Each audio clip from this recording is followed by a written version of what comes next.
إن الحمد لله نحمده ونستعينه ونستغفره ونعوذ بالله من شرور أنفسنا ومن سيئات أعمالنا من يهده الله فلا مضل له ومن يضلل فلا هادي له أشهد أن لا إله إلا الله أشهد أن محمدا عبده ورسوله وقال الله سبحانه وتعالى يا أيها الذين آمنوا اتقوا الله حق تقاته ولا تموتن إلا وأنتم مسلمون وقال يا أيها الناس اتقوا ربكم الذي خلقكم من نفس واحدة وخلق منها زوجها وبث منهما رجالا كثيرا ونساء واتقوا الله الذي تساءلون به والأرحام إن الله كان عليكم رقيبا وقال يا أيها الذين آمنوا اتقوا الله وقولوا قولا سديدا يصلح لكم أعمالكم ويغفر لكم ذنوبكم ومن يطع الله ورسوله فقد فاز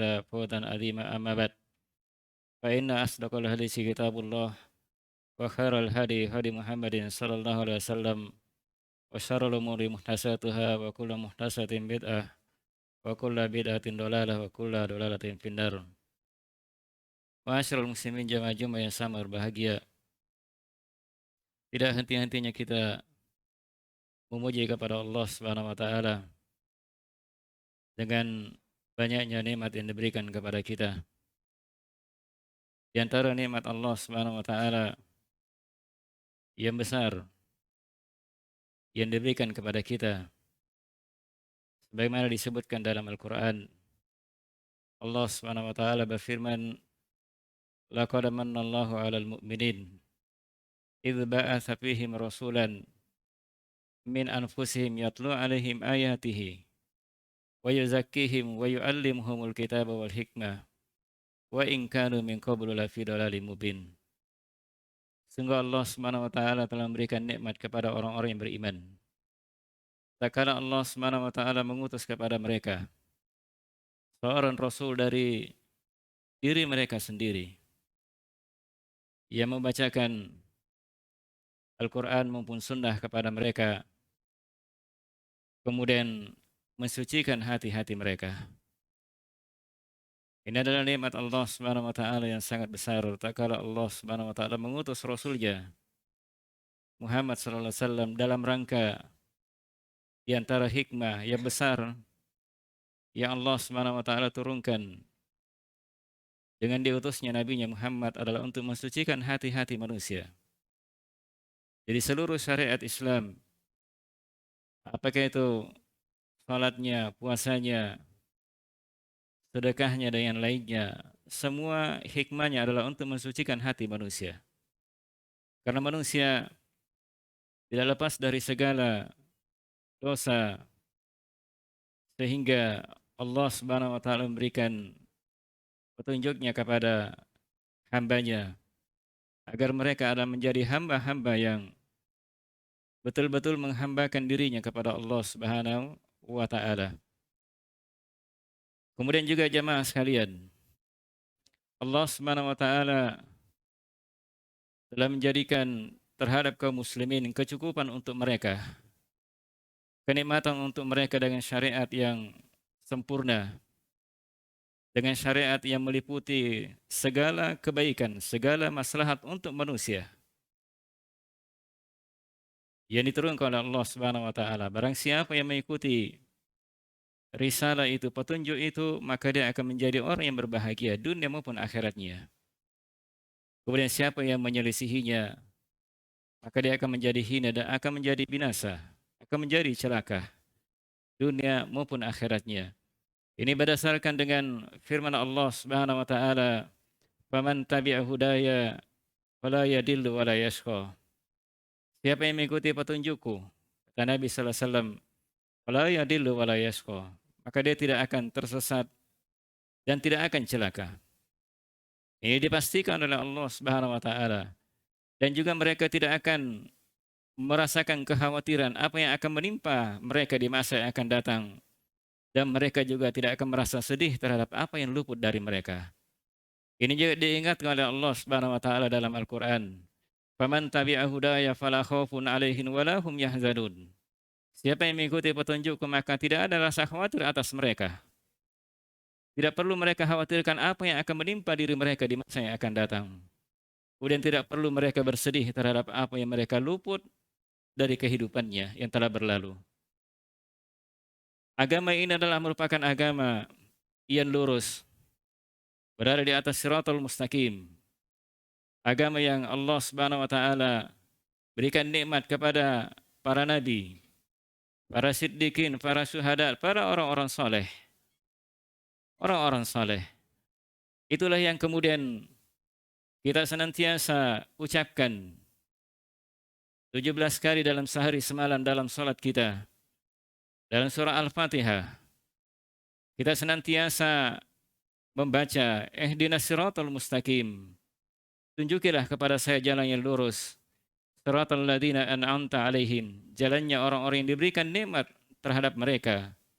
Ghairil maghdubi alaihim waladdallin. Bukan jalannya orang-orang yang dilaknat dan bukan jalannya orang-orang yang tersesat. Ini adalah di antara ayat ini memiliki dua makna. Bahwa yang pertama, dia meminta kepada Allah Subhanahu wa taala, berdoa agar diberikan hidayah tetap berada di atas jalan yang lurus. Itu dengan mencontoh Nabi kita Muhammad sallallahu alaihi wasallam. Mencontoh Rasulullah SAW dalam semua sisi kehidupan. Apakah itu dalam ibadahnya, muamalahnya, adabnya, akhlaknya. Ini antara faedah makna yang terkandung di dalamnya. Kemudian yang kedua adalah permintaan doa kepada Allah Subhanahu wa taala untuk menyelisihi orang-orang kufar. Menyelisihi orang-orang yang dilaknat oleh Allah Subhanahu wa taala dan agar supaya kita menyelisihi jalannya orang-orang yang menyimpang. Orang-orang yang dilaknat oleh Allah Subhanahu wa taala adalah mereka orang-orang Yahudi. Karena mereka orang-orang yang memiliki kitab. Mereka memiliki ilmu, tetapi mereka tidak melaksanakan apa yang mereka ketahui. Kemudian orang-orang yang menyimpang adalah orang-orang Nasara. Mereka adalah orang-orang yang tidak memiliki ilmu, tetapi mereka banyak melakukan amalan, melakukan ibadah. Ini bukan jalannya orang-orang yang diberikan nikmat oleh Allah Subhanahu wa taala. Dan jalan orang yang diberikan nikmat Allah Subhanahu wa taala adalah mereka orang-orang yang memiliki ilmu, kemudian dia mengamalkan ilmu yang mereka miliki. Ma'asyiral muslimin jamaah Jumat yang sama bahagia. Kemudian ketahuilah bahwa orang-orang non-muslim, bagaimanapun banyaknya kebaikan yang mereka lakukan, bagaimanapun banyaknya ibadah yang mereka lakukan, maka semua apa yang mereka lakukan tidak akan pernah berguna. Semuanya batal, tidak diterima oleh Allah Subhanahu wa taala. Bahkan usaha mereka, ibadah mereka adalah sesuatu yang batil dan menyimpang, dan ujung-ujungnya adalah kecelakaan, kehinaan, kebinasaan. Ini berdasarkan dengan firman Allah Subhanahu wa taala, ditegaskan oleh Allah Subhanahu wa taala dalam Al-Qur'an. Walladzina kafaru a'maluhum kasarabin biqi'atin yahsabuhu adh-dham'anu ma'an hatta idza ja'ahu lam yajidahu syai'an. Orang-orang kafir itu, amalan-amalan mereka adalah seperti fata morgana. Fata morgana diperumpamakan seperti orang yang ketika dia melihat sesuatu yang jauh, dia menganggap itu adalah air. Tapi ketika dia mendatanginya, dia tidak mendapatkan apa-apa. Ini perumpamakan amalan orang-orang yang tidak mengikuti ajaran agama Islam. Karena Islam adalah ajaran yang diridhoi dan diterima oleh Allah Subhanahu wa taala. Inna ad-dina indallahil Islam. Sesungguhnya agama di sisi Allah Subhanahu wa taala adalah agama Islam. Tidak ada lagi agama yang lain diridhai oleh Allah Subhanahu wa taala setelah diutusnya Nabi Muhammad sallallahu alaihi wasallam. Kemudian bersamaan dengan itu Allah Subhanahu wa taala telah menetapkan, menentukan, menakdirkan segala sesuatunya. Menetapkan bahwa banyak di antara kaum muslimin itu yang mengikuti jalannya orang-orang non-muslim. Ini disebutkan oleh Nabi sallallahu alaihi wasallam dalam hadis riwayat Imam Muslim. Beliau bersabda, la tattabi'anna sunana man kana qablakum shibran bi shibrin, dhira'an bi dhira'in, hatta idza dakhalu fi hujri rabbin lattaba'tumuhum. Nabi sallallahu alaihi wasallam mengatakan bahwa sungguh betul-betul benar-benar kalian akan mengikuti sunnahnya orang-orang sebelum kalian. Sedikit sejengkal demi sejengkal, sahasta demi sahasta. Sampai ketika mereka masuk ke dalam lubang biawak, maka kalian pun akan mengikutinya. Tanpa mengetahui apakah itu berbahaya atau tidak, kalian akan mengikutinya, langkah-langkah mereka. Ini adalah merupakan ketentuan Allah Subhanahu wa taala. Maka oleh karena itulah Allah Subhanahu wa taala peringatkan kepada kita semua, jangan kalian mengikuti kebanyakan manusia. Wala tuti aktsara man fil ardi yudilluka an sabilillah. Jangan kalian mengikuti jalannya kebanyakan manusia yang ada di muka bumi, karena mereka akan menyesatkan kalian dari jalan Allah Subhanahu wa taala. Maka oleh karena itulah Nabi kita Muhammad sallallahu alaihi wasallam melarang kita untuk menyerupai mereka, menyerupai orang-orang non-muslim. Inilah disebutkan dalam hadis Nabi sallallahu alaihi wasallam, man tashabbaha biqaumin fahuwa minhum. Barang siapa yang menyerupai satu kaum, maka dia termasuk kaum mereka, maka dia termasuk mereka. Maka oleh karena itulah siapa di antara kaum muslimin yang menyerupai mereka, apalagi mengikuti ibadah-ibadah yang mereka lakukan atau merayakan ibadah-ibadah yang mereka lakukan, maka itu dianggap bahwa dia adalah bagian dari mereka, bukan adalah bagian dari Nabi sallallahu alaihi wasallam dan ajaran agama Islam. Begitu pula ditegaskan oleh Allah Subhanahu wa taala dalam Al-Qur'an, "Wa may yatawallahum minkum fa innahu minhum." Barang siapa yang berwala kepada mereka di antara kalian, maka dia adalah termasuk dari mereka. Berwala artinya orang yang membantu mereka, menolong mereka. Itu adalah termasuk bagian daripada larangan Allah Subhanahu wa taala di dalam Al-Qur'an itu. Di dalam Al-Qur'an. Banyak di antara contoh-contoh yang bisa kita lihat di masa-masa belakangan, apalagi masa di mana masa sekarang, masa semakin jauh dari Nabi sallallahu alaihi wasallam. Makanya Nabi sallallahu alaihi wasallam peringatkan kepada kita semua, la ya'ti zamanun illa walladzi ba'dahu syarrun min. Tidak akan datang suatu masa kecuali masa setelahnya itu lebih jelek daripada sebelumnya. Menunjukkan bahwa semakin jauh masa itu dari Nabi sallallahu alaihi wasallam, bahwa masa itu semakin jelek daripada masa sebelumnya. Ini adalah peringatan dari Nabi sallallahu alaihi wasallam kepada kita semua agar supaya kaum muslim berhati-hati dari jalannya orang-orang ahlul kitab, dari orang-orang Yahudi dan Nasara. Makanya Nabi atau para sahabat Nabi sallallahu alaihi wasallam bertanya ketika disebutkan ayat tadi, hadis tadi, bahwa sungguh kalian akan mengikuti sunnahnya orang-orang sebelum kalian. Maka para sahabat mengatakan, siapa mereka ya Rasulullah? Apakah mereka orang Yahudi dan Nasara? Maka Nabi sallallahu alaihi wasallam katakan, siapa lagi kalau bukan mereka? Siapa lagi kalau bukan mereka? Kemudian juga yang perlu kita ketahui, walaupun Allah Subhanahu wa taala telah menetapkan bahwa banyak di antara manusia mengikuti langkah-langkah mereka, tetapi Nabi sallallahu alaihi wasallam juga mengatakan bahwa akan senantiasa ada di antara umatku yang senantiasa berada di atas kebenaran, yang senantiasa membela kebenaran. Oleh karena itulah Nabi sallallahu alaihi wasallam mengatakan, la tazalu ta'ifatum min ummati zahirina 'alal haq la yadurruna man khalafa lahum wa hum kadzalik hatta ya'ti amrullah wa hum kadzalik. Nabi sallallahu alaihi wasallam katakan akan senantiasa ada taifah, kelompok dari umatku, zahirina 'alal haq, yang menampakkan kebenaran. Ia menampakkan kebenaran walaupun banyak manusia yang mencela mereka, yang menyelisihi mereka. Mereka tetap berada di atas kebenaran sampai perintah Allah Subhanahu wa taala, sampai perkara Allah Subhanahu wa taala mendatangi mereka. Dan mereka di atas perkara itu. Menunjukkan kepada kita dari hadis Nabi sallallahu alaihi wasallam bahwa akan ada senantiasa, tidak akan pernah hilang di muka bumi ini, orang-orang yang senantiasa berada di atas agama Allah Subhanahu wa taala, agama yang diutus dengannya Nabi Muhammad sallallahu alaihi wasallam, akan senantiasa ada dan tidak akan pernah hilang. Tidak akan pernah hilang. Ma'asyiral muslimin jamaah Jumat yang sama berbahagia. Maka di antara bentuk penyerupaan dari sebagian orang-orang Islam terhadap orang-orang non-Muslim. Di antaranya adalah sebahagian di antara mereka yang memanjangkan kumis-kumis mereka dan memotong jenggot mereka. Padahal ini adalah merupakan fitrah manusia. Di antara 5 fitrah manusia, satu di antaranya adalah memanjangkan jenggotnya dan memotong kumisnya. Dan sebahagian dari kaum muslim melakukan hal kebalikannya. Justru dia panjangkan kumisnya dan dia potong jenggotnya. Oleh karena itulah Nabi sallallahu alaihi wasallam sebutkan di dalam hadis beliau, "Ahfuz syawarib wa'aful liha."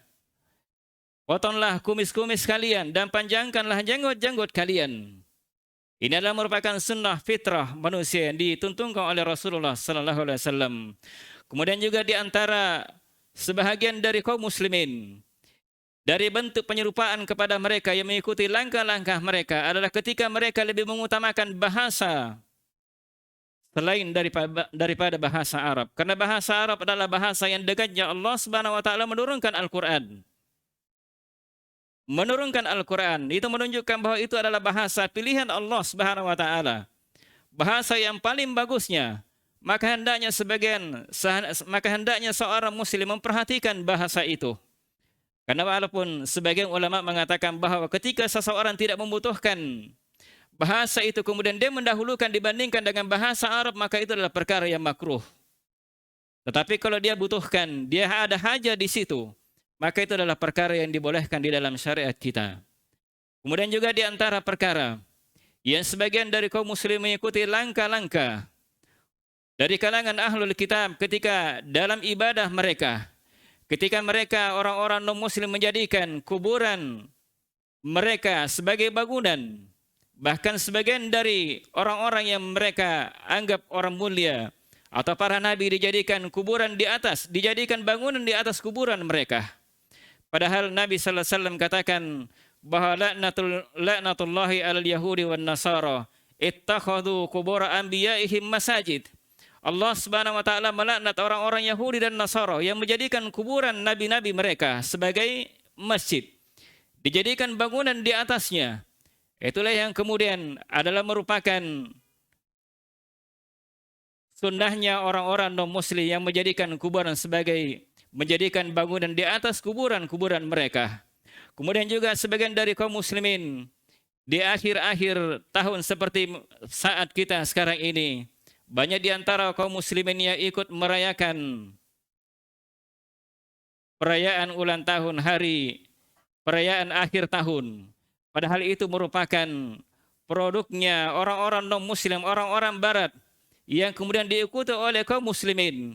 Maka oleh karena itulah Nabi sallallahu alaihi wasallam telah memperingatkan kepada kita semuanya dari hadis yang disebutkan tadi, man tashabbaha biqaumin fahuwa minhum. Barang siapa yang mengikuti satu kaum, maka dia adalah termasuk kaum itu. Dan juga Allah Subhanahu wa taala telah memperingatkan di dalam Al-Qur'an bahwa yang harusnya dijadikan contoh sebagai seorang muslim adalah Rasulullah sallallahu alaihi wasallam. Allah Subhanahu wa taala sebutkan di dalam Al-Qur'an, laqad kana lakum fi Rasulillahi uswatun hasanah. Sungguh telah ada pada diri Rasulullah SAW uswatun hasanah dari sisi segala kehidupan kita. Dari sisi ibadah, muamalah, adat dan akhlaknya semua telah dicontohkan oleh Rasulullah sallallahu alaihi wasallam.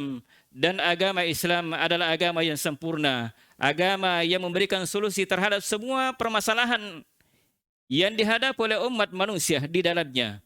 Maka oleh karena itulah agama Islam adalah agama yang berlaku untuk segala masa dan segala zaman. Maka oleh karena itulah Allah Subhanahu wa taala sebutkan di dalam Al-Qur'an, "Al-yauma akmaltu lakum dinakum." Pada hari ini saya telah menyempurnakan agama itu untuk kalian. Sudah sempurna, tidak membutuhkan lagi tambahan.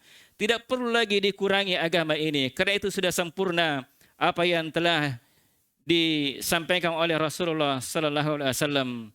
Aqulu qouli hadza fastaghfirullah li wa lakum wa li sairil muslimina fi kulli dhanbin fastaghfiruhu innahu huwal ghafurur rahim.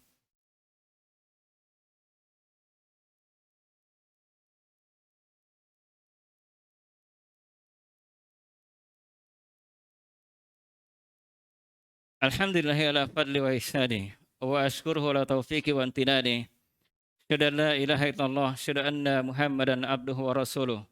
Allahumma salli ala Muhammad wa ala ali Muhammad kama sallaita ala Ibrahim wa ala ali Ibrahim innaka Hamidum Majid. Wa barik ala Muhammad wa ala ali Muhammad kama barakta ala Ibrahim wa ala ali Ibrahim innaka Hamidum Majid. Jemaah Jumat yang sama berbahagia.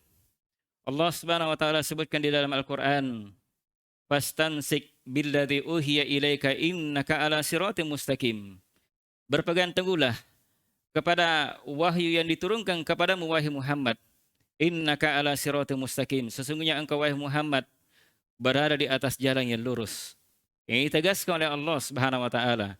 Di dalam ayat yang lain disebutkan Nabi sallallahu alaihi wasallam katakan wa anna hadza sirati mustaqiman fattabi'uhu wa la tattabi'us subula fatafarraqu bikum an sabilihi.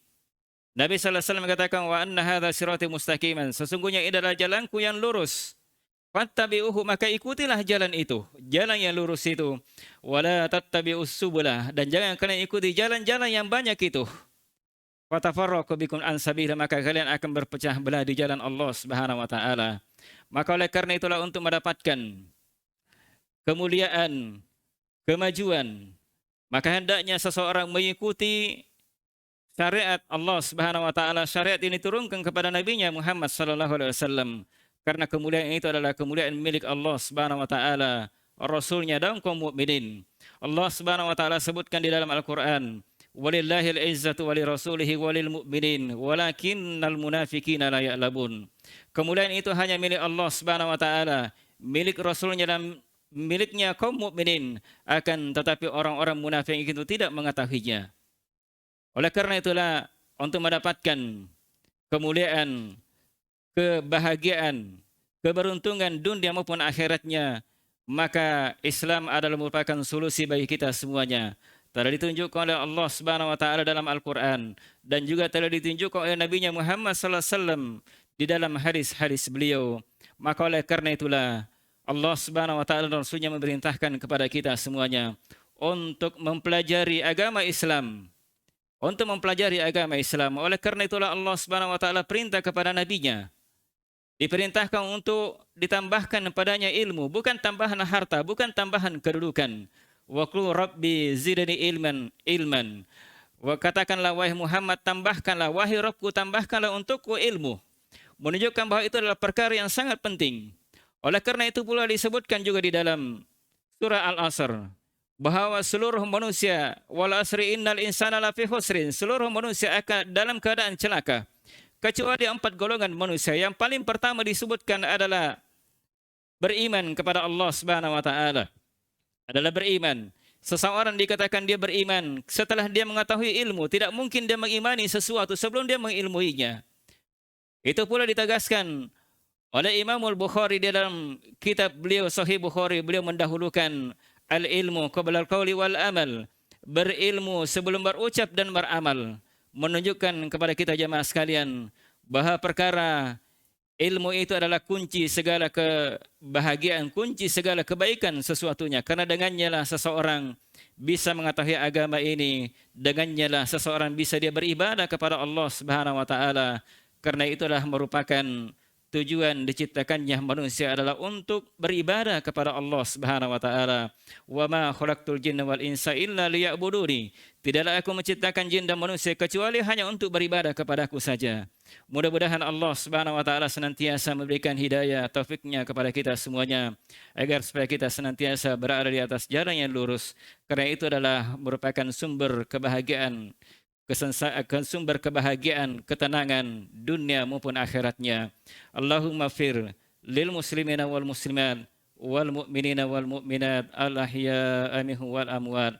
Rabbana zalamna anfusana wa illam taghfir lana wa tarhamna lanakunanna minal khasirin. Rabbana la tuzigh qulubana ba'da idh hadaitana wa hab lana min ladunka rahmah innaka antal wahhab. Allahumma fir لإخواننا المسلمين سبقونا بالإيمان ولا تجعل في قلوبنا غلا للذين آمنوا ربنا إنك رؤوف رحيم. اللهم أصلح أحوال المسلمين في كل مكان. اللهم أصلح أحوال المسلمين في كل مكان. ربنا آتنا في الدنيا حسنة وفي الآخرة حسنة وقنا عذاب النار. Ibadallah innallaha ya'murukum bil adli wal ihsan wa ita'i dzil qurba wa yanha 'anil fahsya'i wal munkar ya'idukum la'allakum tadhakkarun wa la dzikrullahi akbar wallahu ya'lamu ma tasna'un.